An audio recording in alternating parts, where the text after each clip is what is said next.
और उनके परिकन लाखों लाखों की तादाद में जो निरंतर दत्तचित हो करके प्रेम पूर्वक बड़ी तत्परता से निरंतर श्यामा श्याम की सेवा कर रही हैं, परिचर्या कर रही हैं।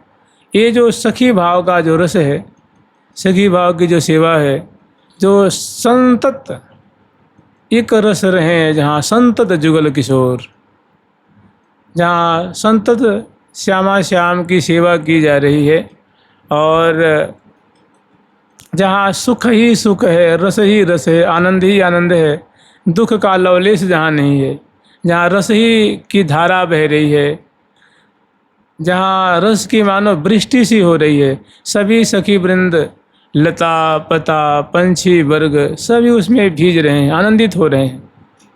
बरसत छवि बरसासी माई, चातक लाल न पीवत अघाई। प्रियाजू की रूप माधुरी जहाँ निरंतर बरसा सी बरस रही है और चातक लाल उसको पी रहे हैं, और समग्र सहचरी वृंद उस केली रस की बूंदों में भीज रही हैं, यावन मात्र भीज रहा है। तो ऐसा जो दिव्य पद है, सहचरी पद, सखी पद, उसके लिए श्री रूप रसिक देवाचार्य महाराज कह रहे हैं कि पैबो नाहि विपिन सुख। किसी किसी के मन में ये बात आती है कि हम तो तपस्या करके प्राप्त कर लेंगे, हम तो व्रत करके प्राप्त कर लेंगे, हम तो अमुक अनुष्ठान करके प्राप्त कर लेंगे, हम तो अमुक नियम पालन करके कर लेंगे। तो कह रहे हैं भैया ये बात दूसरी है, ये बहुत दुर्लभ बात है। कोटिक तीर्थ नहाइए, भारत में अनेकों तीर्थ हैं जी, और तीर्थ स्नान करने का, तीर्थ भ्रमण करने का, तीर्थ दर्शन करने का, तीर्थ में वास करने का, तीर्थ में कुछ नियम पालन करने का, अनुष्ठान करने का वास्तव में बहुत फल मिलता है। लेकिन उस फल से कोई चाहे कि हम वृंदावन प्राप्त कर लें तो कठिन है, ये बात नहीं बनेगी। जैसे एक बार की बात है, आप लोग श्रवण किए होंगे कि आप लोग नाम सुने हैं श्री सवरी जी का। एक बार पिछले जन्म में जब सवरी जी महारानी थीं, तो उनके मन में इच्छा हुई कि प्रयागराज में कुंभ मेला लग रहा है, जहाँ बड़े बड़े सिद्ध आएंगे, ऋषि मुनि आएंगे, और बड़े बड़े महात्मा पधारेंगे, बड़े बड़े राजा महाराजा राजर्षि आएंगे, बड़े बड़े तपस्वी आएंगे। तो मैं भी वहाँ चलती और संगम में स्नान करती। तो उन्होंने राजा साहब से कही, तो उन्होंने कहा कि देखो तुम सामान्य नारी थोड़ी ना हो कोई कि फट अपने झोला झंडा लिए और चल दिए, सो बात नहीं है, तुम महारानी हो जी। ठीक है, तुम कह रही हो तो मैं विचार करूँगा, क्योंकि तुम्हारे लिए, तुम्हारे स्नान करने के लिए बहुत मुझे व्यवस्था करनी पड़ेगी। खूब लाभ लश्कर जाएगा, हाथी घोड़े और हमारी जनता सेना सब जाएंगी, और जगह जगह पड़ाव लगे। जहाँ तुम नहाओगी वहाँ कुछ दूर तक कोई एक चिड़िया पर नहीं मार सकती, वो कनात की व्यवस्था की जाएगी। बड़े बड़े वहाँ मैंने वहाँ कोई झांक नहीं सकता, वहाँ दूरी तक कोई पाँव नहीं रख सकता। तब तुम्हारे लिए सब अलग उस धारा में व्यवस्था की जाएगी। ऐसी थोड़ी नहीं कि तुम्हें ले कभी चल दें। उनको बहुत कहने पे राजा साहब ने मान ली, और जहाँ उनका राज्य था वहाँ से वो चले और शुभ अवसर पे पहुँच गए। सारी जनता को अलग किया गया, रानी साहब आ रही हैं, रानी साहिबान आ रही हैं, रानी साहिबान आ रही हैं, और उनकी रानी के पाँव में अनेकों मर्यादा की, घूंघट की, माने तरह तरह दासी की, दासों की, राज प्रथा की अनेकों बेड़ियाँ, जिससे वो कहीं सत्संग नहीं कर सकती, किसी महात्मा के पास जा नहीं सकती, कुछ कीर्तन में नहीं बैठ सकती, माने बहुत बंधन। तो जैसे तैसे उनका काम बना, वो संगम में नहाने का अवसर प्राप्त हुआ, आई और संगम की जो धारा है त्रिवेणी, वहाँ स्नान करने गई, और स्नान करके उन्होंने संगम से यही मांग किया कि हे संगम, आप मुझ पे कृपा करते हैं तो मुझे ये जो तीर्थ स्नान करने का, प्रयाग स्नान करने का जो फल मिले, आप मुझे यही फल देना कि मुझे राज घराने में जन्म मत देना, क्योंकि इसमें रह कि मैं भजन नहीं कर पाऊँगा, और मुझे सुंदर मत बनाना।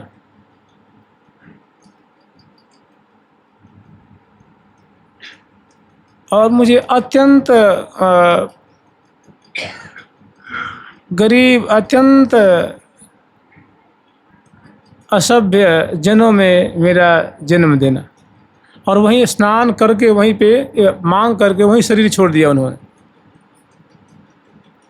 फिर अत्यंत कुरूप जन्मे, वो काली ऐसा लगता था जैसे मानो भाई त्रेता युग की बात है ना, आज की बात है नहीं।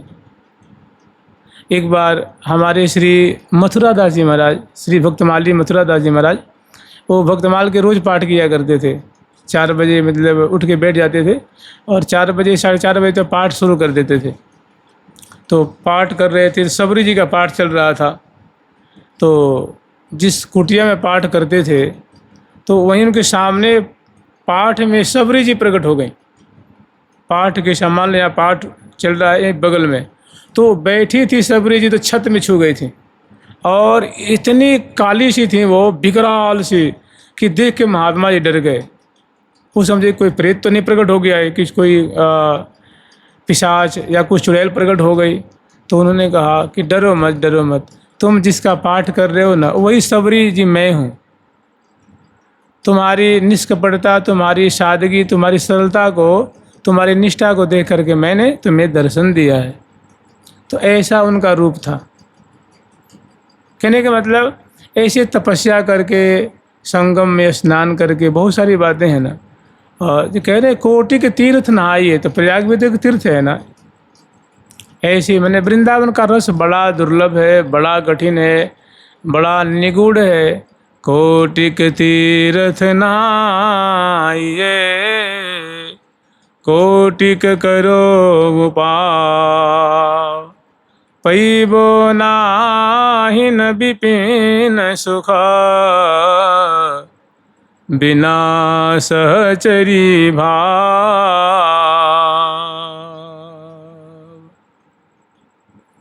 जब गोपियों की जहाँ मंडली उपस्थित है और गोपियों का मंडल सजा हुआ है, और हर एक गोपी के बगल में एक कृष्ण, गोपी कृष्ण, गोपी कृष्ण, और मध्य जो कमल की जो केसर दल हो, केसर दल पे प्रिया प्रीतम में राशेश्वरी राधा रानी और राशेश्वर ठाकुर जी विराजमान हैं।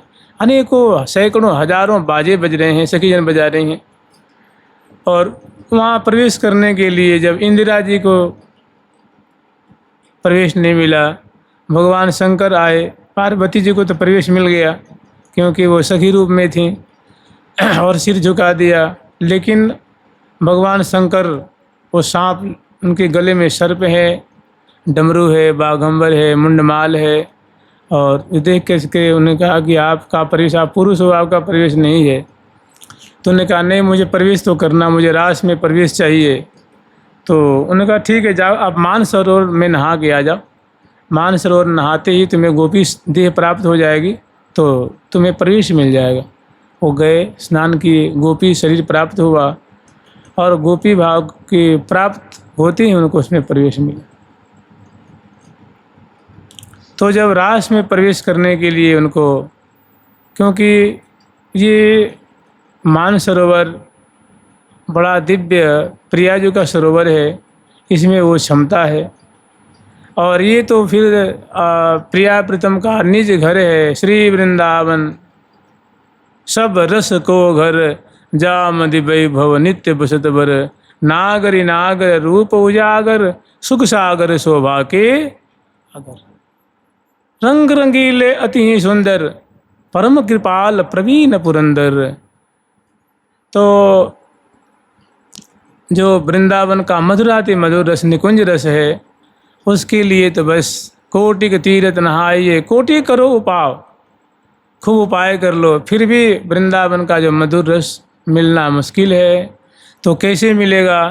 तो जो आचार्यों के द्वारा, जो सखी रूप आचार्य हैं, उन्होंने जो परंपरा बनाई है, माने जो परंपरा से मंत्र प्राप्त है, उपासना प्राप्त है, ग्रंथ प्राप्त है, और नाम प्राप्त है, सखी भाव की परंपरा है।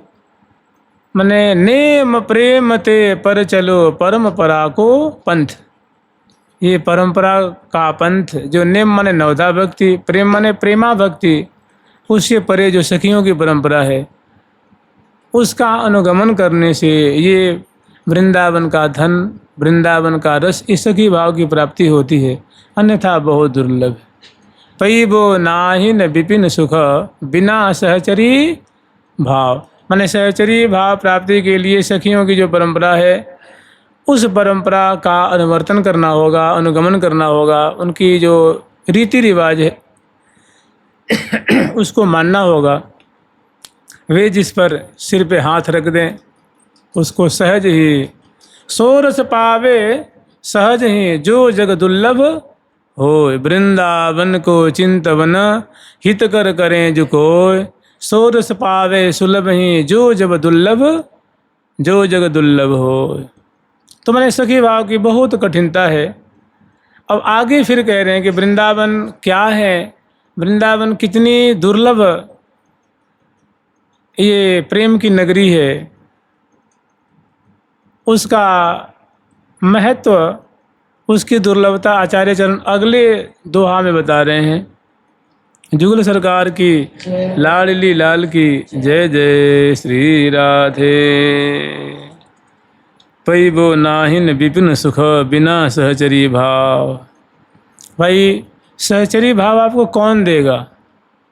सहचरी देगी ना। जो दास भाव का आचार्य वो आपको दास बना देगा, जो वात्सल्य भाव का आचार्य है, संत है, वो आपको वात्सल्य भाव देंगे, जो सख्य भाव के हैं वो आपको सख्य भाव देंगे, जो मधुर भाव के हैं वो आपको मधुर भाव देंगे, और जो सहचरी भाव की परंपरा के हैं वे ही आचार्य, वे ही महात्मा, वे ही संत आपको सखी भाव देंगे। नहीं तो कैसे मिलेगा? नहीं मिलेगा।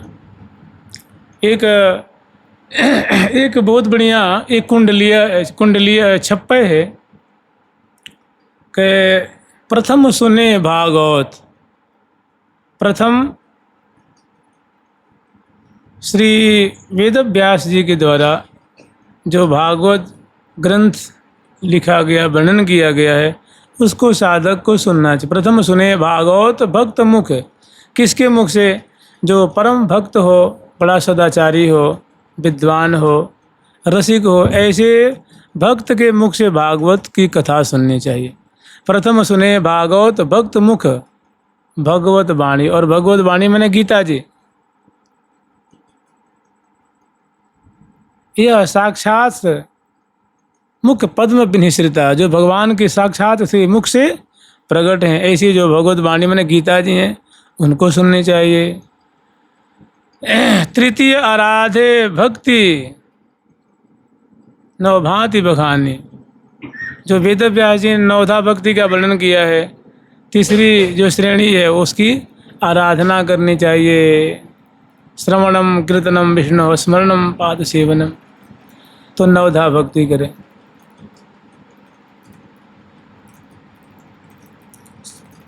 फिर चौथी बात कह रहे हैं, करे गुरु दक्ष सर्वज्ञ रसीलो। चौथो हो ये विरक्त बसे बनराज जसीलो। फिर रसिक भक्त हो, जो प्रिया प्रीतम के रस में मगन रहता हो, उनके नाम में, उनके चिंतन में, उनकी सेवा में, उनकी परिचर्या में, और ऐसा वृंदावन का जो दिव्य रस है, मधुर भाव से भावित, प्रिया जी की सहचरी भाव से भावित ऐसा संत आचार्य हो, समझ बुझ करके उसको गुरु रूप में वर्णन करे। जो कैसा हो? सर्वज्ञ, शास्त्रों के सार को जानने वाला हो, दक्ष हो, और रसीलो हो, माने वृंदावन के रस का ज्ञाता हो, उसमें रसायित रहने वाला हो। वृंदावन का जो मधुराति मधुर रस है, माने हमें बलि बड़ो यही है पोष, दंपति की परिचर्या ही करी पावे परम संतोष। जो सहचरी बिंद परिचर्या कर रही हैं, वैसा वो प्रिया प्रीतम की सुंदर परिचर्या करने वाला हो, वृंदावन रस का उपासी हो, वृंदावन वासी हो। अब आगे वर्णन कर रहे हैं कि वृंदावन की रहन में, वृंदावन में रहन की, वृंदावन में रहन की, ऐसी रहे मन माहि। टूक टूक है जाय तना, तौ बन तजिए नाहि, तौ बन तजिए नाहि। देखिए कैसी अद्भुत निष्ठा है, कैसा अद्भुत वृंदावन के प्रति समर्पण है। अब ऐसा जो वृंदावन ऐसी निष्ठा से, ऐसी अनन्यता से, ऐसे भाव से जो वृंदावन वास करेगा, तो बताइए उसको वृंदावन रस क्यों नहीं मिलेगा। वृंदावन में रहन की ऐसी रहे मन माहि, मन वृंदावन वास करने की मन में ऐसी दृढ़ निष्ठा हो, ऐसी दृढ़ भावना हो, ऐसा दृढ़ संकल्प हो कि वृंदावन वास करूँगा। अगर मानो दुर्भाग्यवश हमारे शरीर का मैं वृंदावन वास करूँगा, वृंदावन छोड़ के मैं कहीं नहीं जाऊँगा। वृंदावन मेरी माँ है, मेरे पिता हैं, मेरे गुरु हैं, मेरे सब कुछ वृंदावन धाम है।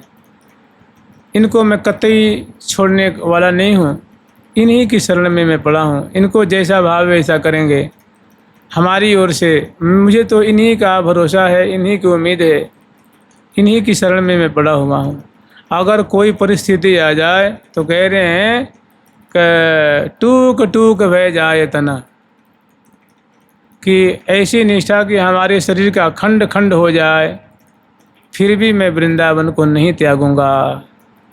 तो ऐसी जो दृढ़ जिसकी निष्ठा होगी, ऐसी भावना होगी, ऐसा संकल्प होगा, उसको वृंदावन प्राप्त क्यों नहीं होगा बताइए।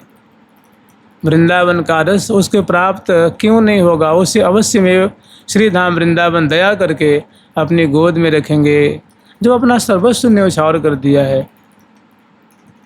कह रहे हैं वृंदावन की, वृंदावन में रहन की, वृंदावन में रहने के लिए, वास करने के लिए ऐसी दृढ़ता हो, ऐसा संकल्प हो, ऐसी निष्ठा हो कि मेरे हाथ कट जाएं, पाँव कट जाएं, टुकड़े टुकड़े हो जाएं शरीर के, फिर भी मैं वृंदावन को नहीं त्यागूंगा, नहीं त्यागूंगा, नहीं त्यागूंगा। तो उसको वृंदावन अपना रस प्रदान करते हैं। श्यामा जी अपने चरणों की सेवा प्रदान करती हैं और सदा सर्वदा वो उनके नित्य परिकर में वृंदावन धाम की कृपा से नियुक्त हो जाता है। तो ऐसी दृढ़ निष्ठा, क्योंकि पहले जो बात कही है ना कि बिना सहचरी भाव, तो भाई बिना सहचरी भाव का रस मिलेगा नहीं। वो भाव उत्पन्न कहाँ से होगा। तो उसके लिए वृंदावन का सेवन आवश्यक है, वृंदावन का सेवन। नहीं तो अगर ऐसी बात न होती तो आप ही बताइए। हमारी जो महावाणी जी हैं, महावाणी जी के सेवा सुख के जो 84 पद हैं, उसके अंत में एक दोहा है, उसमें कह रहे हैं, नहीं दोहा से वो कुंडलिया है वो, उसमें कह रहे हैं कि हीन श्रद्धा नास्तिक हरिधर्म बहिर्मुख होय, जिनसो यह जस महारस। ये प्रियाव्रतम की जो वृंदावन का महारस है, अष्टकालीन लीला प्रियाव्रतम की निकुंज लीला, इसको सबको मतलब सबसे नहीं कहनी चाहिए। कहो सुनो जिन कोय बिना एक अनन्य उपासक, जो वृंदावन का प्रियाव्रतम की सखी भाव का अनन्य उपासक हो, सबसे पहले अनन्य उपासक हो। ताहू में वह यह भाव सखी वृंदा, अनन्य हो, सखी भाव का उपासक हो, और वृंदावन का अनन्य, वृंदावन में अनन्य वास करने वाला, उससे सेवा सुख की बात करना नहीं तो अच्छा नहीं होगा। ताहू में यह भाव सखी वृंदावन वासिक।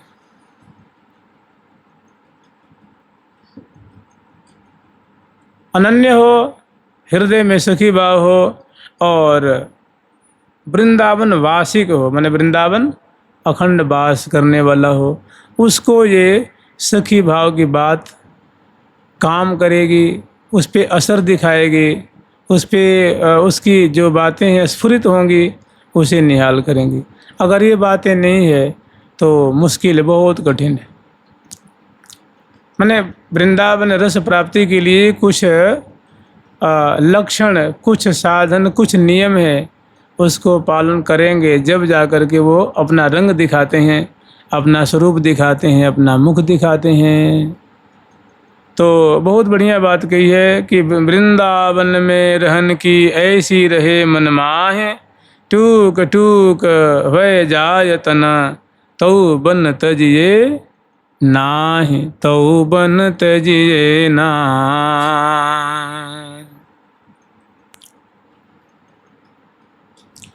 एक इससे संबंधित एक घटना आती है। आप लोग नाम सुने होंगे, श्री घनानंद जी सुने? श्री घनानंद जी, उनकी इतनी मोटी वाणी है जी, इतनी मोटी वाणी है, जैसे 42 लीला है ना, उससे भी ज़्यादा उसमें पद है। और सब वृंदावन के राधा नाम को उसमें ऐसी ऐसी महिमा है कि पूछो मत। हमने एक बार थोड़ा सा दर्शन किया था, उसके बाद फिर मुझे मिला नहीं वो ग्रंथ वो, और उसमें कौन कौन सा प्रसंग है ये मुझे बढ़िया से पता नहीं, लेकिन ग्रंथ बहुत बढ़िया है। उनके बारे में सुनाते हैं कि वे आज से लगभग वे हमारे निम्बार्क संप्रदाय के आचार्य के जो है ना, आचार्य गद्दी से दीक्षित थे। अभी जो हमारे हुए श्री वृंदावन देवाचार्य जी महाराज, आज से 300-350 वर्ष पहले की बात होगी। श्री नागरी दास जी महाराज, मंडन जी, कवि मंडन, मंडन मिश्र जी नहीं, मंडन मिश्र जी हैं श्री शंकराचार्य जी महाराज जी के समय की, जो उनसे शास्त्रार्थ किए थे। उनकी पत्नी जो भारती देवी थी, वो एक जयपुर के मंडन कवि थे, वो बहुत भारी कवि थे वे थे। और नागरी दास जी आप लोग सुने हैं ना, सावंत सिंह जी, जिनको प्रिया प्रथम दर्शन दिए थे, जिनकी मानसिक सेवा सिद्ध थी, वे और घनानंद जी महाराज, ये हमारे श्री वृंदावन देवाचार्य महाराज जो आचार्य पीठ को सुशोभित किए थे, उनके शिष्य थे। और उनसे सांगीत विद्या की दीक्षा, मतलब संगीत भी सीखते थे। तो उसी में के जो घनानंद जी थे, जो उनका पूर्व जीवन चरित्र है, वे दिल्ली के तख्त पे उसमें जो विराजमान बैठा हुआ था जो बादशाह, उसके वहाँ मंत्री पद पे थे। संयोग से आप जानते हैं कि मंत्री जो होता है वो अनेक भाषाओं का जानकार होता है, और उसकी राजा को दिशा देता है मंत्री। मंत्री माने जो राजा को गुप्त मंत्रणा देता है, सलाह देता है कि राज्य का विकास कैसे होगा, शत्रु से बचना कैसे है, जनता को राजी कैसे रखनी है, जनता का पालन कैसे करना है, देश का, राज्य का विकास कैसे करना है, अपनी ताकत बढ़ानी कैसे, बहुत सारी बातें वो मंत्री होता है। मंत्री मूर्ख नहीं होता है, मंत्री बहुत विज्ञ चुना जाता है, जो राजनीति भी जानता हो, आयुध कौशल भी हो, जनता की रुख भी जानता हो, राजा को नई दिशा देता हो, सही दिशा देता हो, राज्य के प्रति समर्पित हो, राज्य के लिए गला कटाने को तैयार हो, माने बहुत सारे उसमें गुण होते, उसको मंत्री पद मिलता है। तो वो मंत्री पद पे थे। लेकिन उसी दिल्ली की कोई वेश्या थी, सुजान उसका नाम था, सुजान, वो नगर नारी थी, उस पे वो आसक्त हो गए और राजकाज में थोड़ी उसे लापरवाह हो करके हमेशा उसे कोठे पे जाया करते थे। राजा को ये बात पता लगी तो राजा ने उनको देश निकाला कर दिया। अब उन्होंने सोच भाई, मैं मौत तो उनको नहीं दी, नज़रबंद करके नहीं रखा, लेकिन उसने उन पे बहुत गुस्सा आया और उनको देश से निकाल दिया। मैंने जहाँ तक हमारा देश है, हमारा क्षेत्र है, वहाँ से तुम बाहर चले जाओ। वो निकाल दिया, वे मथुरा चले आए, मथुरा से वृंदावन चले आए। और वृंदावन आए तो वृंदावन का रंग लग गया। फिर किसी ने कहा, राजा ने अपने दरबारियों से कहा कि उसकी देश से निकाल दो और उसकी खबर हमारे कान में नहीं पड़नी चाहिए। निकाल दिया। फिर संजोग से उनके आदमी टैक्स वसूली करने के लिए, कर वसूली करने के लिए मथुरा आदि क्षेत्र में आए थे। तो उन्होंने सुना कि यहाँ कोई घनानंद नाम के आदमी है और बड़ा प्रसिद्ध है, भगवान कृष्ण का भक्त है। तो दर्शन करने आए तो देखा हो तो वही घनानंद है। तो उन लोगों को बड़ा क्रोध आया और राजा से जाके बात कही कि महाराज वो तो वृंदावन में रह रहा है, तो और पहले तो ये इनका नाम कुछ और था, पहले मुसलमान थे, फिर बाद में इनका नाम बदल करके हो गया, जो हिंदू हो गए, फिर इनका नाम हो गया घनानंद जी। अब राजा ने जब बात सुनी कि देखो ये तो धर्मांतरण कर दिए हैं, तो बड़ा क्रोध आया उसको, और अपने लाव लश्कर के सहित आया राजा, और देखा थे जमुना किनारे भजन कर रहे थे, तो गुस्से में पूछा कि तुमने क्या पाया, मैंने हमारी ऐसी जो तुम्हें ठाट बाट ऐसा तुम्हें पद मिला था, क्या तेरी शानो शौकत थी, क्या तेरा दबदबा था, और तूने ये क्या भिक्षु का, भिखारी का, फकीर का रूप धारण कर लिया है, बता तूने क्या पाया। मैंने हमारी दिल्ली के तख्त को छोड़ करके क्या मिला तुझे। तो जमुना जी ने एक मुट्ठी रज निकाली, बोला कि यही पाया है मैंने। तो वो तो रज की महिमा समझा नहीं जी, उसको क्या पता रज क्या है। उसने तलवार उठाई, गर्दन पे दे दी, गर्दन गई कट, और गर्दन मैंने धड़ से अलग हो गई, और गर्दन से जो खून की छींटें निकली उससे जमीन पे राधा राधा राधा राधा राधा लिख गया, राधा राधा राधा। और जब तक शरीर और धड़ कांपता रहा, तब से तब तक राधा राधा राधा राधा राधा एक गुंजायमान वातावरण हो गया। समय आया, शरीर छूट गया। ऐसा चमत्कार जब देखा वो बादशाह और उसके आदमी, तो मैंने उनको लगा कि हम लोगों ने बहुत भारी गुनाह कर दिया है, अब गुनाह का पश्चाताप कैसे करें। तो वहाँ से बड़े मुंह लटकाए हुए कि हम लोग अच्छा नहीं किए इसकी हत्या करके, कि वास्तव में साहब से मिला हुआ था, हम लोग समझ नहीं पाए। फिर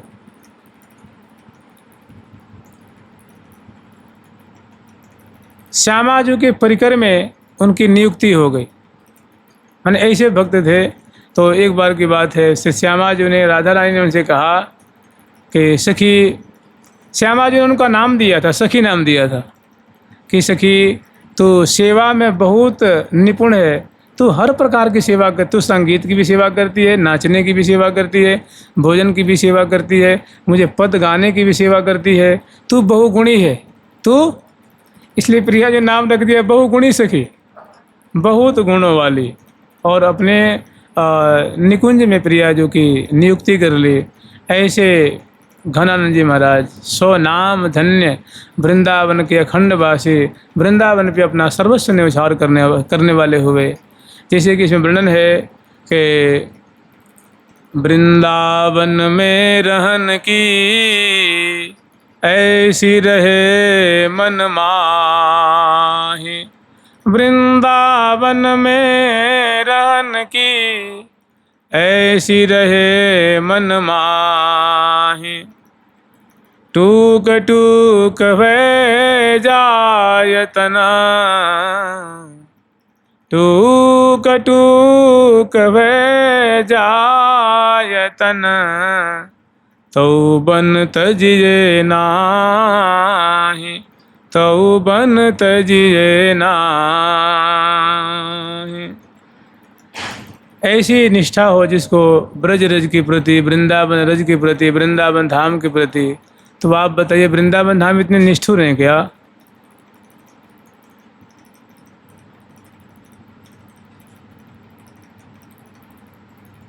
राधा नाम्नः प्रभावेण यदि श्यान मिलनम तयोः, जीव पे राधा नाम हो और वृंदावन का वास हो तो उसको श्यामा श्याम अवश्य मिल जाते हैं। ये वृंदावन महिमा अमृतम में गई।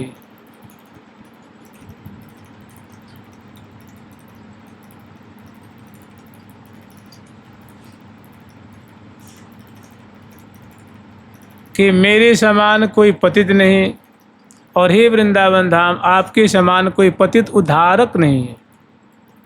तो अगर आप पतित उद्धारक हैं और मैं महान पतित हूँ और हम दोनों का संयोग हो जाए तो फिर क्या कहना है। वृंदारण्योत्तमम नास्ति नास्ति मत्तोदमम क्वचित, राधा नाम्नः प्रभावेण यदि श्यान मिलनम तयोः। और दोनों के बीच में अगर राधा नाम आ जाए तो, जैसे मान लो किसी को माल बेचना हो और किसी को माल खरीदना हो, तो और दोनों के बीच में अगर कोई दलाल आ गया तो क्या होगा जी? आगे तो माल बेचवा देगा ना, वो माल बेचवा देगा। उससे जाके कहेगा कि भैया इतना बढ़िया दाम देने वाला ग्राहक नहीं मिलेगा, और माल वाले से कहेगा तुम्हारा माल घटिया है, ये तो कैसे फंसा के ला जाओ, बेच दो तो बेच दो, नहीं तो कोई नहीं खरीदने वाला है। तो कहेगा थोड़ी तुम घट जाओ, और उससे कहेगा तुम बढ़ जाओ, उनको ऊपर चढ़ा देगा, उनको घटा देगा और माल को बेचवा देगा और अपना कमीशन ले लेगा। तो कहते हैं ऐसे वृंदावन धाम महापतित पावन, पतितों को पावन करने वाले हैं, और हम जो है महान अधम है, महान पतित हैं। दोनों को मिलाने वाला कौन है? राधा नाम। राधा नाम का कीर्तन करता है, जप करता है, तो राधा नाम कृपा करके उनको मिला देते हैं और वृंदावन का जो रस है वो प्रदान करवा देते हैं। ये वृंदावन महिमामृतम में ऐसी बात कही गई है। तो बहुत बढ़िया है, असरदार है, कृपा कराने वाला है, वृंदावन वास देने वाला है। वो प्रियाजू का मधुर 2 अक्षर का नाम है। ये जाप हो और वृंदावन में जैसे तैसे निभे जाए, उसको निर्वाह करने की क्षमता हो, तो वृंदावन धाम अवश्य में प्रिया प्रीतम से मिला देते हैं, उसके जन्म को सफल कर देते हैं, वृंदावन का रस उसे मिल जाता है। ऐसा हमारे बड़े बड़े जो विद्वान हैं, आचार्य हैं, जो बड़े बड़े उच्च कोटि के संत हैं, उन्होंने ऐसी बातें कही है। और संत ही हमारे लिए प्रमाण है, संत ही हमारे लिए दृष्टि हैं, संत ही हमारे लिए रास्ता दिखाने वाले हैं। जुगल सरकार की लाडली लाल की जय जय। श्री राधे राधा राधा राधा राधा राधा